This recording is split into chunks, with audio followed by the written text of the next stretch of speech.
Chinese military police attend an anti-terrorist oath-taking rally last year in China's Xinjiang Uyghur Autonomous Region.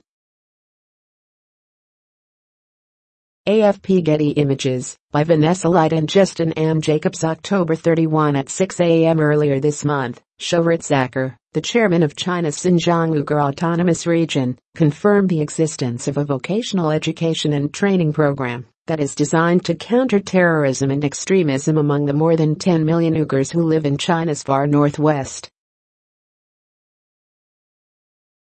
This admission seems to corroborate the suspicion that China is systematically targeting an entire ethnic and religious group, all in the name of national security. Zakir is politically powerless, but the real force behind these initiatives is Chen Quanguo, the Hand Secretary of the Communist Party in Xinjiang. As other scholars, and I reported in testimony to Congress, since 2016, Chen has overseen the establishment of an intrusive surveillance regime, cultural assimilationist measures and unlawful detention practices throughout the region. Estimates are that anywhere from 300,000 to 1 million Uyghurs have been interned in the reeducation camps.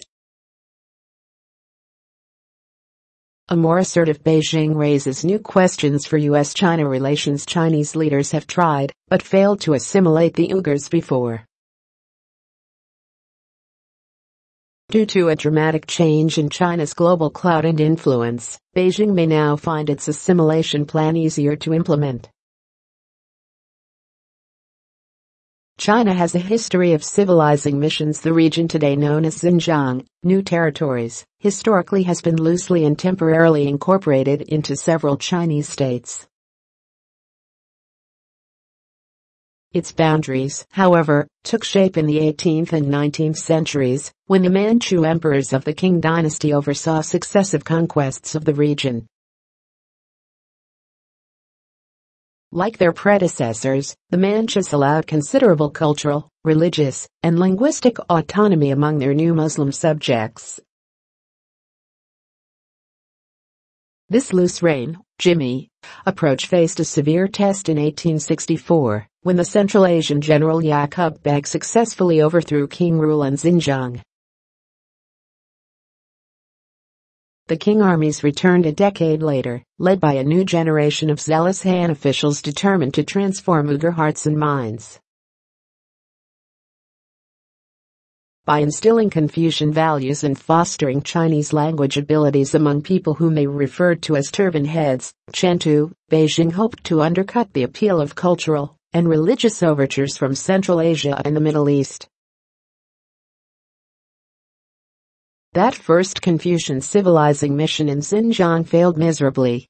From 1884 to 1911, the last decades of the Qing dynasty, Beijing lacked the financial resources or political will to assimilate the Uyghurs, who instead gravitated toward Russian, Turkish and British spheres of influence.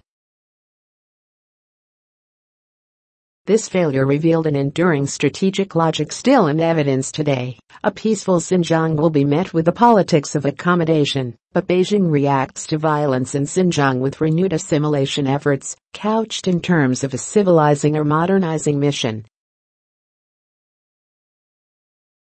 What is missing from these strategic assessments of Xinjiang is an acknowledgement by Chinese leaders of their own role in fostering conditions of gross economic and political inequality that encourage Uyghur resistance in the first place. The Muslim people of Xinjiang saw another attempt to implement a Confucian civilizing mission in 1944. When Chiang Kai-shek's Nationalist Party gained control of Xinjiang from the Han warlords who had ruled the region for 30 years. In his book China's Destiny, Chiang articulated his vision for China's minority regions, claiming that any alleged distinctions among the various ethnic groups were due to regional and religious factors, and not to race or blood, and that the various clans actually belonged to the same nation, as well as to the same racial stock. China's power in the Middle East is rising. Chiang believed China consisted of just the Chinese race, or Zhonghuaminzu.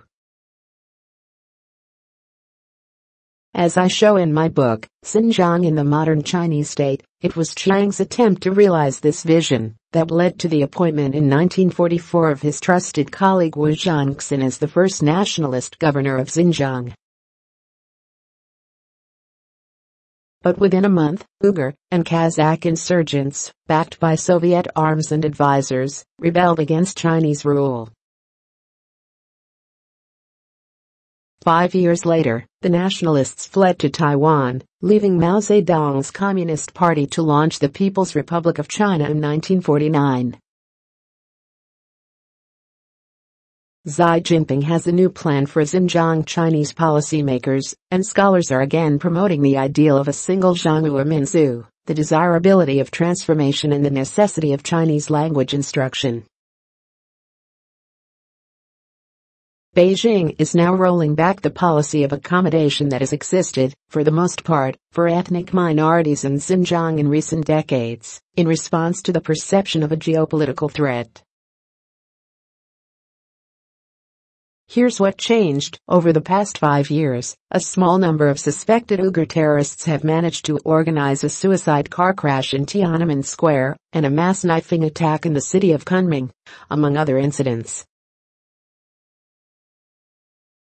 Unlike their king and nationalist predecessors, China's Communist Party leaders in 2018 face few geopolitical or financial handicaps.